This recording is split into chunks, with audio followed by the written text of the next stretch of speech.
morning, everyone, and good morning, sir. I'm here to report about the structural system in building, and I'm focused on the topic about ceiling. Ceiling. What is ceiling? Ceiling is an overhead interior surface that covers the upper limits of a room. It's not that generally considered a structural element, but a finished surface concealing the underside of the roof structure of or the floor of a story above. And yun, yung ceiling po is not a not a structural element like yung mga beams, mga poste, ganun. But the ceiling is a interior surface of a structure na po. And yeah. And there's a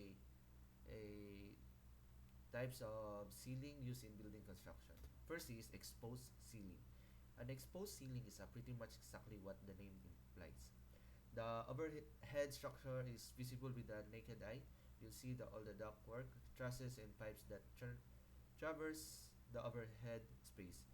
The overall result depends largely on how well these open ceilings are done. Then, these exposed ceilings po is more on likely makikita natin sa mga coffee shops and and and the exposed ceiling po is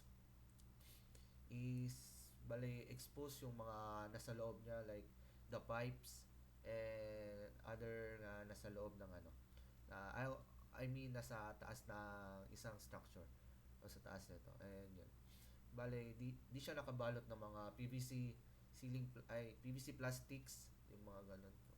And number two is tightly attached ceilings. Tightly attached ceilings are not common, but some residential and commercial buildings have them. They consist of tough and grooved timber, plastic board, or grips that has been attached tightly to concrete slabs, steel joints, rafters, or timber joints.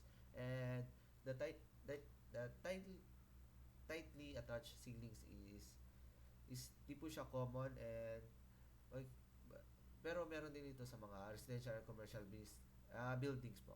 And like in this sample pictures here, yan po yung mga tightly attached ceilings. And number three is interstitial ceiling. An interstitial ceiling space is defined as an intermediate space kept between regular use floors. It is commonly located in hospitals and laboratory type buildings to allow space for the mechanical system of the building. This kind of ceiling is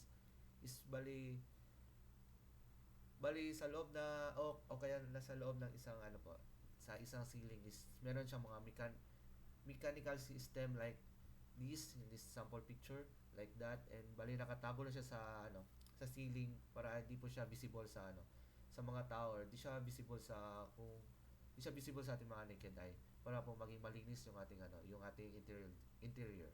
Yan. And the next is acoustical ceiling. Acoustic ceiling panels are served as barriers to block sounds of traveling adjacent rooms and also as a means to reduce the noise within a room.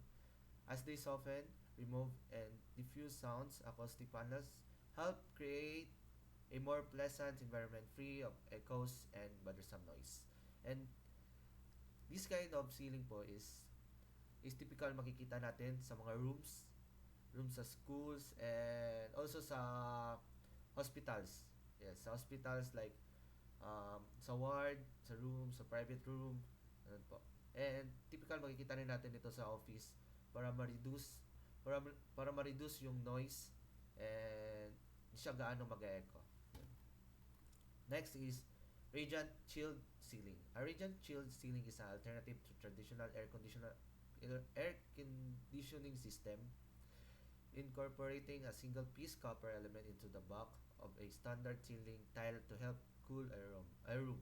And this kind of ceiling po is have a mechanical system like this and kaya niyang makontrol yung temperature ng isang room and yun and this kind of ceiling is a traditional air conditioner ceiling yun like what I said is kaya makontrol yung yung temperature ng isang room if gusto ng malamig or mainit. Yeah.